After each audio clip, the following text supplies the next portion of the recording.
like, subscribe, comment down below, hit that notification bell, and also follow the socials as well because it will definitely help the channel. And expect more and higher quality content over the summer because we're free of the shackles of school for the semester, and Steph Curry had me dying last night.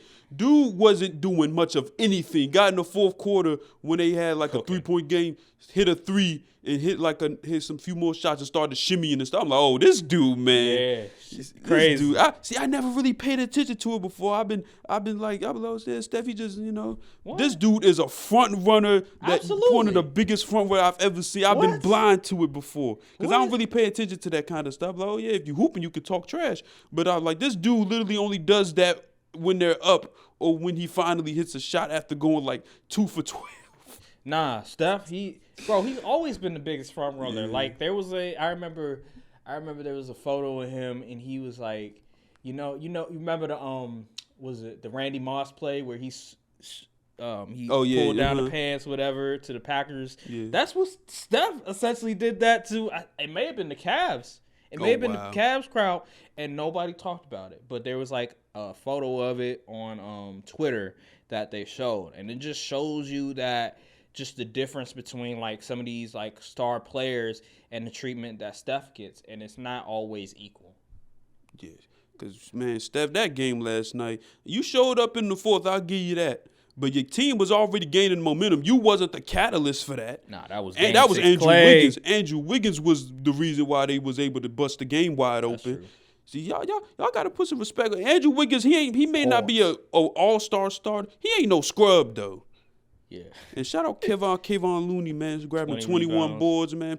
Man. Yeah, because usually he don't be doing much. Yeah, I'm saying, people don't understand that. Y'all got to watch the hoops. And Dylan Brooks, in the beginning, he was hitting shots, but then Dylan Brooks had the fakest 30-point game I've ever seen in my life. But then at the end, he was just looking like Brick Ross out there. It was like, okay, they was just like, let him score. Let him think he nice. He'll do Dylan Brooks thing. I was telling people, I was like, yo, because he was hitting shots in the first quarter. I'm like, ain't no way he going to be hitting shots after the first quarter. And then I had to switch it up. I was like, I meant the second half. And then the second half came around. He was, bringing shots. I was like, yeah, that's Dylan. That's the Dylan Brooks I know. The Grizzlies, they got a solid. They got to get rid of some people. I think you got to get rid of Kyle Anderson. You got to get rid of Dylan Brooks. What? Dylan Brooks? Yes, you got to. You got to have that enforcer. Get rid of Dylan Brooks. What he brings on the defensive end does not compare to what he does on that offensive end, which Bradley is pretty Beal. much nothing. I mean, shoot, do the Grizzlies really need a guard that can't defend for real? That's a good point because you already got Ja Morant. They got to find somebody like decent that can play like another wing play because Dylan Brooks ain't it.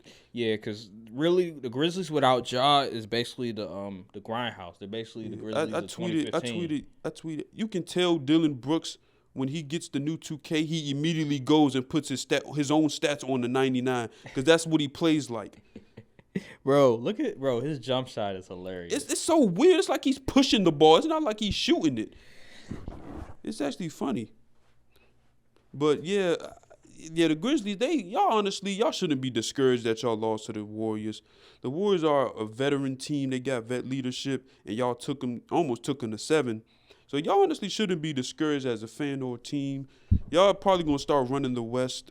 There's going to be some battles in the West with the teams like the Mavs and the Grizzlies, up-and-coming teams like that. So y'all honestly should be pretty excited for the future because I think you can win with Ja. I think the problem with Ja is, look, he's very Derrick Rose-ish. You know what I mean? Like, he also threatened to shoot people on Twitter. I don't know what his issue is, but yo, first of all, somebody need to take care of Ja. Take the phone away from this dude. Yeah, something like that. But we'll talk about it. That's a different story for a different day. Ja Morant. The thing with Ja Morant is it's very reminiscent of Derrick Rose's situation because if we recall, Derrick Rose initially he had some problems with his knees, right? And this was back when he was winning the MVP. And so Derrick Rose just kept going to the rim, kept getting fouled, hard fouls and everything, contorting his body all ridiculously and everything like that. And then eventually ACL, eventually MCL. And the path that Ja Morant is going on to is very similar to Derrick Rose in the sense that Derrick Rose, he had a little bit of trouble with his knees. Initially it wasn't too serious, right? He may have missed like maybe 10 games, a la Ja Morant, and then all of a sudden, boom, playoffs happen, ACL. And so Ja Morant, he needs to fix that in the offseason. He needs to get a mid-range shot. He needs to stop falling to the ground and having his like leg all bent and stuff awkwardly after you I remember dunk. like his rookie year, everyone was like, "This dude needs to learn how to land, or he gonna hurt himself." Right. Like It seems like he's worked on that, but still, it's still he has knee problems, and that's why he couldn't play in the series because his knees all You 23 years old and your knees already messed up. That's a problem. I mean, too, he did like fly into Clay with his knee out and hit him. I don't know what the heck he was doing, but yeah, I don't know. I think he needs to get like a mid range pull up or something. Like you can how sometimes you beat a guy with speed, but you still take the pull up because the defender. He needs to get something like that. He shot well enough from beyond the arc in the player, but they was leaving him like wide open. So like Allen Iverson, the one thing about Allen Iverson that you could say is that I don't recall Allen Iverson ever been injury prone.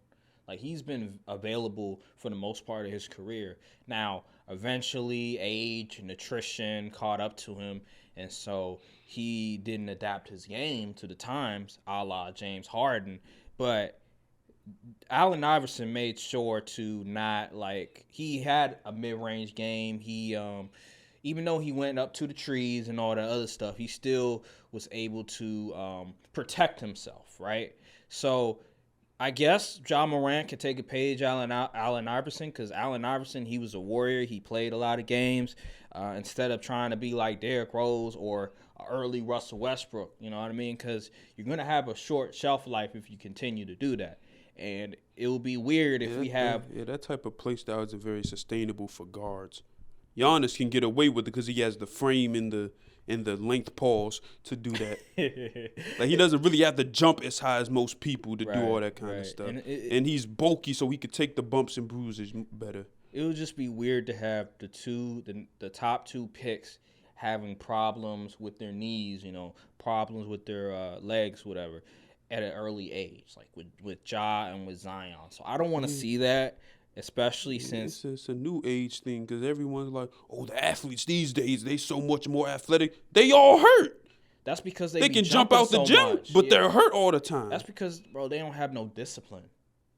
They need to understand that. Okay, they overcompensate for their athleticism. Yeah, like you can. We get it. You can jump 48 inches in the stop it. Yeah, exactly. Like you need to be disciplined and learn to pick your punches. Like learn to maybe I should go for a layup. Instead of that's why that's exactly what I think. That's exactly what Damian Lillard's teaching Anthony, because Anthony he could jump out the gym, but you see him, he's getting his buckets mid range. From the three, he'll attack the basket, but he ain't trying to dunk on nobody. Yeah, if you think about it, majority of these guards are very athletic. Yeah, they just need to prioritize getting buckets different ways instead of trying to dunk on everybody and do all these jelly layups and contorting your body midair. Because that stuff, you gonna get hurt messing around doing that. Remember Isaiah Thomas, short Isaiah 5'9" Isaiah, bro, dude. Man, it was averaging 29. Dude could jump out the gym, but you know what he decided to do? He was like, nah, I'm not going to do all that. I'm not going to be like Nate Robinson and just try to be jumping up and everything. No, I'm going to be very skilled in what I do. Make sure that I go up for layups and not try to yam it in the rim, all the time. No. So yeah, Ja Morant, please take care of yourself because I hate seeing great players out with injuries in the playoffs, of all things. So, yeah, we'll see how that goes. So, Suns, Mavericks, Game 7, how do you see it looking? Scott Foster refs, give me the Mavs. But if he doesn't ref, give me the Suns. Think it's going to be a blowout? Nah, I don't think it's going to be a blowout. Really? Either way, it won't be a blowout. I think it's going to be a blowout because the Mavericks, I don't know what it is, but they just, every time they go into the Suns arena, they just don't know how to play. They don't know how to function. It I might hope be it the ain't no crowd. blowout. It could be the crowd, but they just seem just discombobulated. And so I got the Suns by like at least 10. It's gonna be double digits in my opinion. I don't think so. I think it's gonna be a real close game. Okay, because Luka, like you could look at Luka in the game sevens. His teams, they haven't really shown up, especially last year with the Clippers. You know, I'm just saying. True. I'm just saying. But okay, so